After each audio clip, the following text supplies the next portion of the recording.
हाल ही में नैनी का विवाह हुआ था और उसने अपने पति और ससुराल वालों के साथ एक जॉइंट फैमिली में रहना शुरू कर दिया था। कुछ दिनों के बाद उसे पता चला कि वह अपनी सास के साथ नहीं रह सकती। नैनी की सास पुराने ख्यालों की थी, जबकि नैनी मॉडर्न जीवन जीने वाली लड़की थी।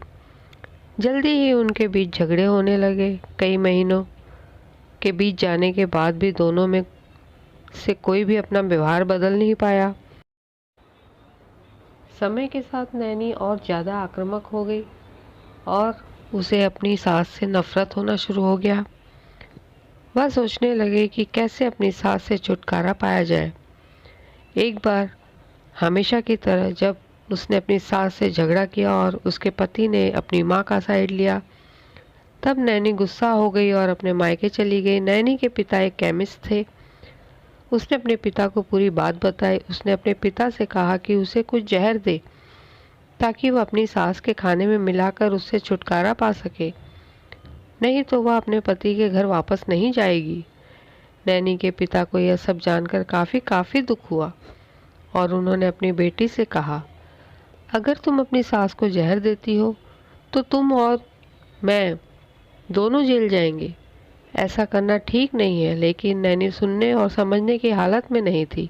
आखिरकार उसने अपने पिता से कहा, ठीक है, जैसा तुम चाहती हो वैसा ही होगा, लेकिन मैं तुम्हें जेल में नहीं देखना चाहता। उसके पिता अंदर से पाउडर लाए और कहा, हर दिन जब तुम दोपहर का भोजन या रात का भोजन करती हो तो अपनी सास के खाने में इसे मिला देना। इससे धीरे धीरे कुछ महीने में वो मर जाएगी और लोग सोचेंगे कि वह प्राकृतिक रूप से मरी है।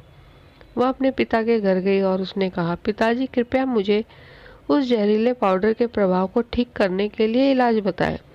मैं अपनी सास को खोना नहीं चाहती।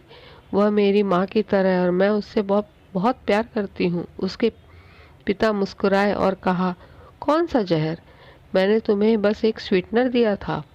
नैनी हैरान थी और उसने अपने पिता से पूछा कि उन्होंने ऐसा क्यों किया। पिता ने कहा, बेटा, अगर तुम किसी दूसरे इंसान से प्यार चाहते हो तो तुम्हें भी उसे प्यार देना होगा।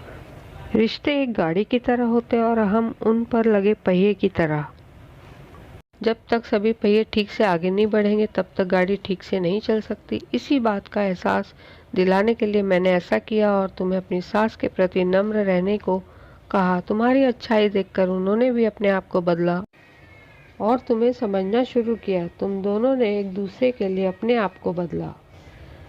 यही कारण है कि तुम अपनी सास के लिए आज मेरे पास भागते हुए आई हो। नैनी अपने पिता की बात समझ चुकी है और आप समझे कि नहीं। दोस्तों, कैसी लगी कहानी? कहानी अच्छी लगी हो तो कमेंट बॉक्स में ज़रूर बताइए।